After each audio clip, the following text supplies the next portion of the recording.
I was sorting through another stack of papers in the cramped, musty office of the government property agency, feeling like I was drowning in legal jargon and endless forms. My dad had left me his shares in a big-shot company, and here I was, trying to make sense of what that meant for me, a 27-year-old who'd rather be anywhere but here. The clerk on the other side of the desk was a guy named Alex, a young man with a tired look that seemed to say he'd seen too many people like me. He shuffled through my paperwork, his eyes not quite meeting mine. "So, Melissa, you're the lucky one inheriting a fortune, huh?" His voice was flat, but I detected a hint of something else. Was it curiosity? Lucky? Feels more like I've inherited a headache. I tried to smile, but it felt forced. I have no clue about half of these documents. Alex looked up, a genuine smile cracking his weary demeanor. "Yeah, it's a mess, isn't it? But don't worry, I'll walk you through it. We'll get it sorted." As we went through the documents, his patience was surprising. Most clerks just wanted you out the door, but Alex took his time explaining each form, what it meant, and what I needed to do. It was refreshing. "Thanks, Alex. I didn't expect to find someone who actually cares in a place like this," I said, once we were done. He shrugged, the corners of his mouth turning up slightly. "We're not all robots yet. Besides, it's a nice break from the usual. Helping someone's a good feeling, you know?"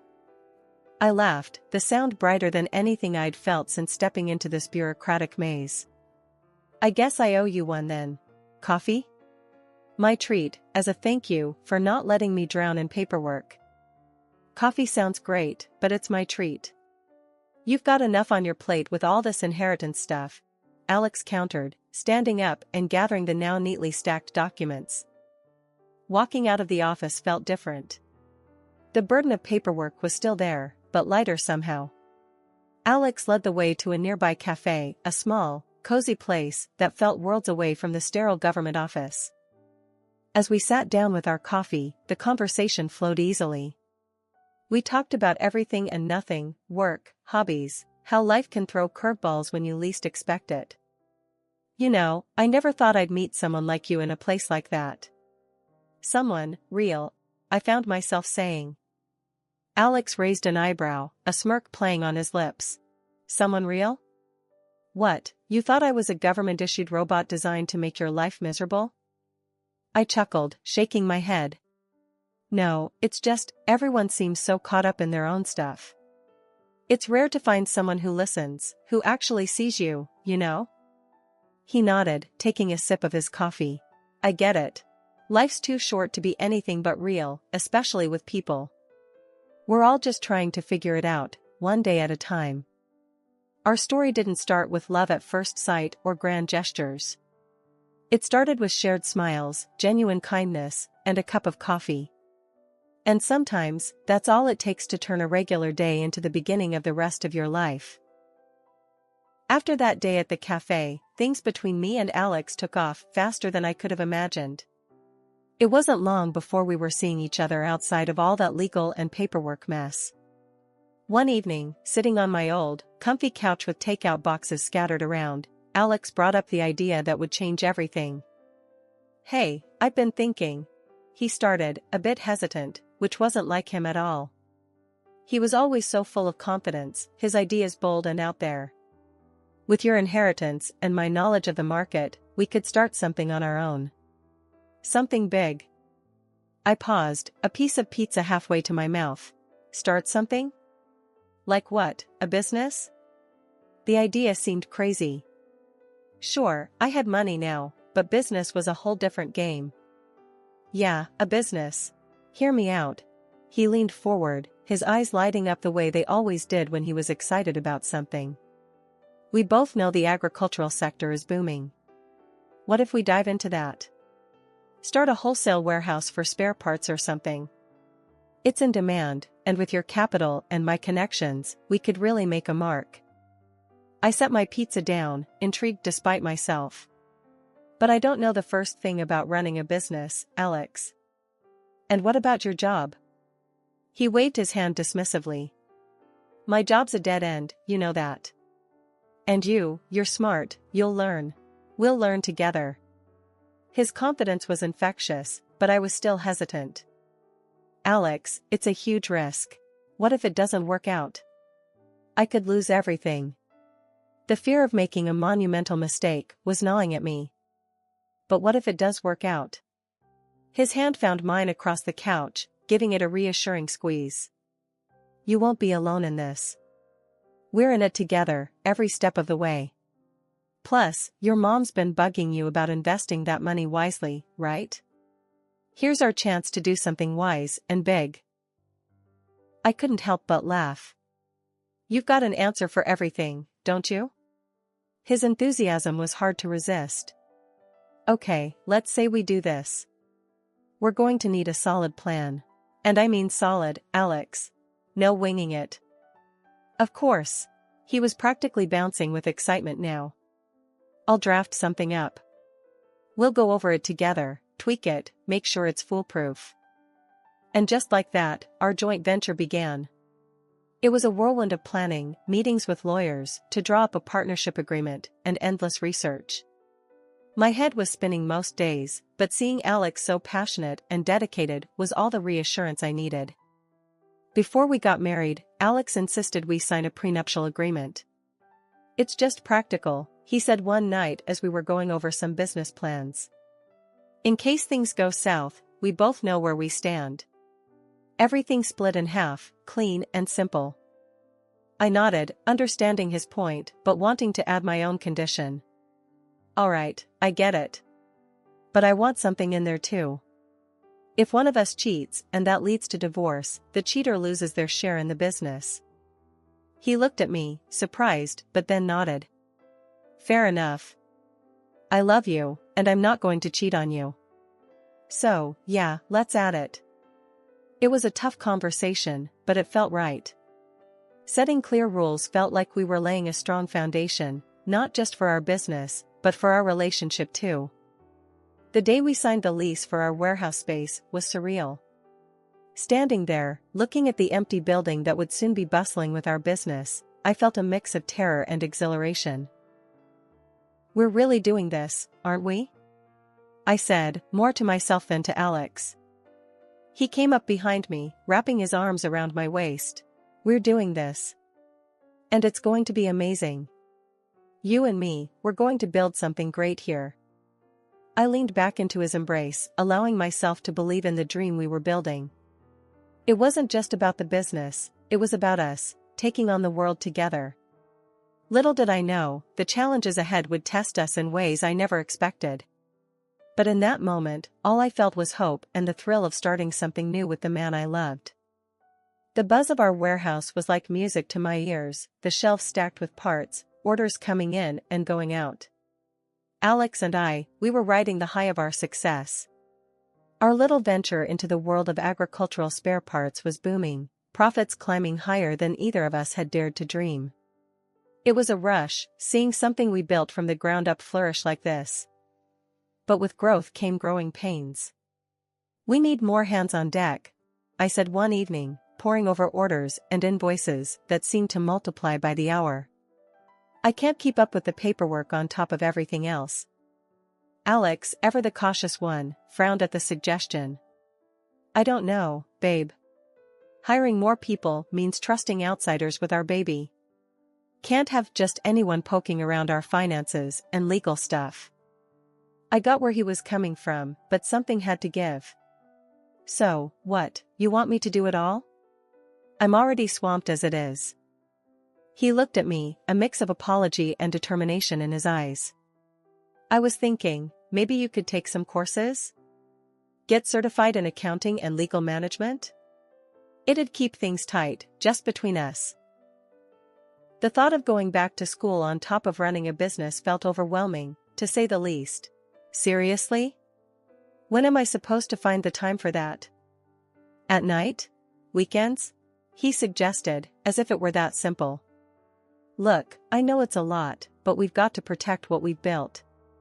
You're brilliant, babe. You'll ace it in no time. So, that's what I did. By day, I was the co-owner of a thriving business, and by night, a student once again. It was exhausting, juggling books with balance sheets, but I was determined to keep our dream alive. As the business expanded, so did my responsibilities. I became the backbone of our operations paperwork maze, handling everything from document management to accounting and legal issues. Alex took charge of the finances, contract negotiations, and steering the company's growth, which meant he was on the road a lot, leaving me to hold down the fort. One night, with Alex away on a trip and me buried under a mountain of work, I couldn't help but feel the weight of it all. "This isn't what I signed up for," I muttered to myself, staring at the computer screen long after the office had gone dark. The phone rang, breaking the silence. It was Alex, checking in from wherever his meetings had taken him. "Hey, how's my superstar manager doing?" I sighed, rubbing my tired eyes. "Drowning in paperwork, if you must know." "This is insane, Alex. I can barely keep my head above water." There was a pause on the line. "I'm sorry, babe. I wish I could be here to help. But you're killing it, you know that? I couldn't do this without you."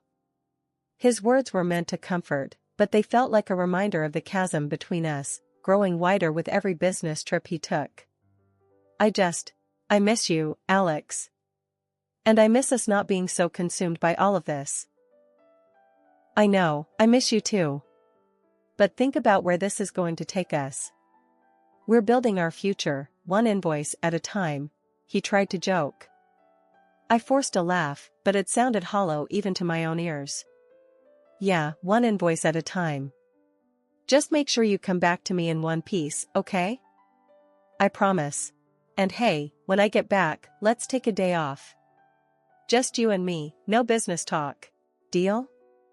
"Deal," I agreed, clinging to that small promise of normalcy in the midst of our success-driven chaos. Hanging up, I turned back to my work, the screen blurring slightly as I blinked back tears. This was the dream, wasn't it? So why did it feel like something was slipping through my fingers? Life in the fast lane of our booming business took its toll on me in more ways than one. The late nights, the constant stress, and the never-ending pile of work left little time for anything else, especially taking care of myself. I didn't even notice the changes at first, but as the months rolled by, the mirror reflected a version of me I hardly recognized. I was heavier, more worn out, and the sparkle that once lit up my eyes seemed to have dimmed. It wasn't just my reflection that had changed, Alex's behavior towards me had shifted too. He started working longer hours, making excuses to stay at the office or go on trips without me. "Just tying up some loose ends," he'd say, or, "This trip is really important for the business." I tried to brush off the nagging feeling that something was off, telling myself it was all in my head. Then came the party with his business partners.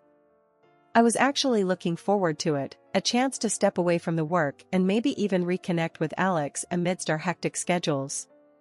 But when I mentioned it, his reaction caught me off guard. "Look, I don't think it's a good idea for you to come," he said, not meeting my eye. I was stunned. "What? Why not? I thought we were both invited." He sighed, a look of discomfort crossing his face. "It's just, the wives of the partners, they're all, very polished. And you've changed.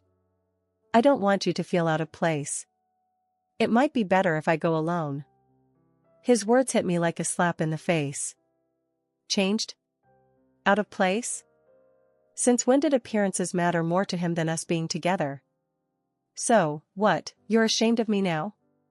The hurt was evident in my voice, mixing with a rising anger. "It's not like that," he said quickly, "but the damage was done. I'm just thinking about what's best for the business. That's all." I couldn't believe what I was hearing. This wasn't the Alex I fell in love with, the one who used to tell me I was beautiful no matter what. Now, here he was, embarrassed by me, by the very real signs of the life and work we had shared. "If that's how you see me, then go. Enjoy your party," I spat out, the words tasting bitter. He tried to say something else, probably to backtrack or smooth things over, but I was done listening. I turned away, feeling a mix of heartbreak and disgust. That night, as he went off to mingle and laugh with our polished associates, I stayed home, crying over the unspoken cracks in our marriage that had finally, painfully, come to light.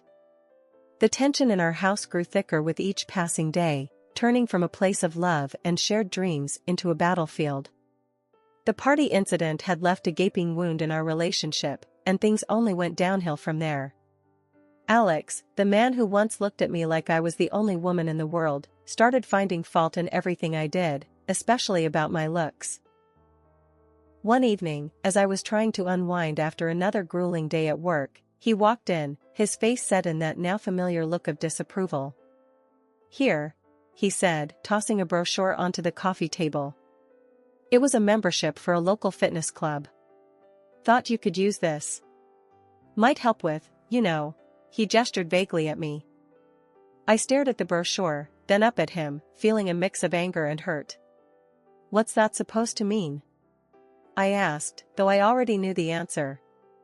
"It means maybe it's time to do something about how you look. You're not exactly the woman I married anymore." He shot back, his words like daggers. I tried to shrug off his cruel comment, to show him that his words didn't hurt me, but they did. Deeply. "Alex, you know how swamped I am with work. When am I supposed to find the time to go to a gym?" "That's just an excuse," he retorted, his patience thinning. "If you cared enough, you'd make the time. But no, you'd rather just sit around and what? Do the job that keeps our business running? The job you're too busy to help with, because you're always out networking?" I couldn't keep the bitterness from my voice. He scoffed, turning away. "You know, I'm getting tired of your attitude. It's not just about the work. You've let yourself go, and it's embarrassing." I was speechless, the hurt turning into a deep-seated anger. How could he say such things? How could the man I loved, the man I built a life with, be so callous? But it didn't stop there. His comments became more frequent, more hurtful. He called me lazy, fat, a shadow of the woman he'd married. Each word chipped away at my self-esteem, at my very sense of self. I began to avoid mirrors, to shy away from his touch, feeling unworthy and unlovable. And then, there were the nights he didn't come home. The first time it happened, I was worried sick. By the third time, I was numb. When I dared to ask where he'd been, he'd snap. "It's none of your business. Just focus on what you're supposed to do." In the depth of my turmoil, I reached a point where the weight of silence became unbearable. My voice, shaky but determined, finally broke the silence one evening. "I can't live like this anymore," I admitted to Alex, my heart pounding against my chest. "We need to talk about divorce, about how we're going to handle the business." The idea of splitting everything we built together was daunting, but necessary for my peace. Alex's reaction was a mix of rage and disbelief. "You want to walk away now?" he thundered. "After all I've put into this? You think you're entitled to half?" His words, sharp and cutting, were meant to intimidate, to make me second-guess my worth. "I built this company. You're nothing without me," he sneered, his words echoing off the walls, a painful reminder of how far we'd drifted apart. His threats of dragging me through a legal nightmare didn't deter me as he thought they would. Instead, they crystallized my resolve. "It's not just about the business, Alex," I countered, my voice steadier than I felt. "It's about respect, something that's been missing for far too long." Later, washing my face with cold water of the bathroom, I stumbled upon Alex's phone, abandoned and buzzing with a new message. Driven by a sudden impulse, I picked it up, and what I found shattered the remnants of my denial. Messages from another woman, filled with intimacy and vulgarity, painted a vivid picture of betrayal. My heart sank as I scrolled through plans for a getaway, a trip meant for two, all behind my back. With every message I read, a part of the old me died, and a new resolve took its place. I didn't confront Alex with my discovery. Instead, I carefully documented everything, a silent promise to myself to fight for what was rightfully mine. This wasn't just about getting even, it was about claiming my dignity, my independence. With a heart heavy yet resolute, I knew what I had to do. The discovery of Alex's betrayal wasn't just a personal blow, it was a wake-up call to protect what I had worked so tirelessly for. So, I went to our office, a place that once symbolized our shared dreams, now a battlefield where I had to secure my future. First, I meticulously reviewed every document, every account associated with our business. It was crucial to understand the full scope of what we had built together, and what was at stake. Discovering the extent of Alex's deceit, including the car he bought for his mistress, only fueled my determination. I gathered every piece of evidence, made copies, and prepared myself for the next step. Armed with the documents, I sought out the best lawyer I could find, someone known for their integrity and tenacity. "I need to file for divorce," I told the lawyer, my voice steady but my hands betraying my nervousness. "And I intend to fight for what's rightfully mine in the business we built together." The lawyer, a seasoned professional with a keen sense of justice, listened intently as I laid out my case. After reviewing the prenuptial agreement and the evidence of infidelity, he looked at me with a reassuring calmness. "Given the circumstances and the evidence you've provided, you have a strong case. We'll do everything in our power to ensure you come out of this with what you deserve." The legal battle that ensued wasn't easy.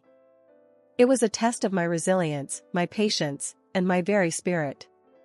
But throughout it all, I held on to the belief that truth and justice would prevail. And prevail they did. The court recognized the validity of our prenuptial agreement and the evidence of Alex's betrayal.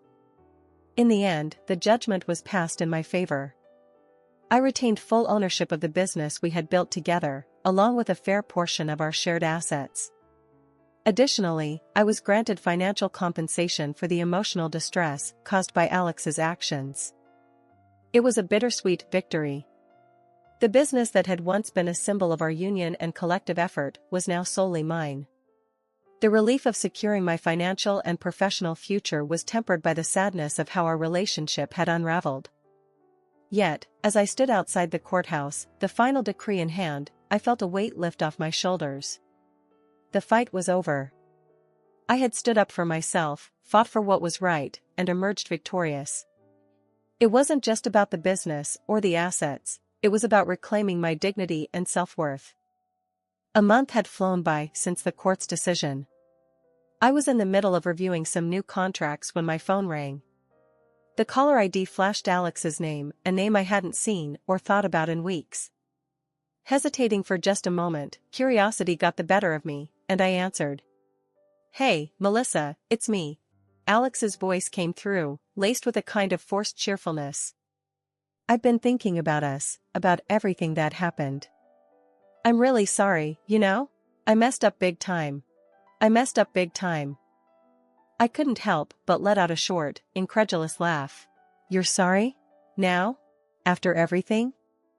"Yeah, I know it's late, but, listen, I'm in a bit of a tough spot right now," he continued, his voice taking on a desperate edge. "The thing with, it didn't work out. And I'm struggling to find a job. I was hoping, maybe you could help me out? Give me a job at the company?" His audacity left me speechless for a moment. The man who had betrayed me, who had threatened to take everything from me, was now asking for a favor. It was almost laughable. "Alex, let me get this straight," I said, my voice calm but firm. "You cheat, you lie, you try to drag me through the mud, and now you want me to give you a job? You've got some nerve." I know, it sounds bad, but I'm really in a bind here," he pleaded. "I'll take anything, really. I just need a chance to get back on my feet." I took a deep breath, feeling a sense of clarity and resolve wash over me. "Alex, the answer is no. I've moved on. The company is doing great, better than ever, actually. And that's without you. I suggest you do the same, move on." There was silence on the other end of the line for a few moments. "So, that's it, then? You're just going to leave me hanging? Goodbye, Alex." I ended the call and, without a second thought, blocked his number. It was a symbolic gesture, but an important one. I was closing that chapter of my life for good. In the weeks and months that followed, I poured my energy into the company. Sales were up, we were breaking into new markets, and I had signed several lucrative contracts with new partners. The business was thriving, and so was I. Looking back, I realized that Alex's betrayal, while devastating, had been a catalyst for change. It forced me to reevaluate my life, my values, and my ambitions. I emerged from that tumultuous period not as a victim, but as a victor, fully in control of my destiny.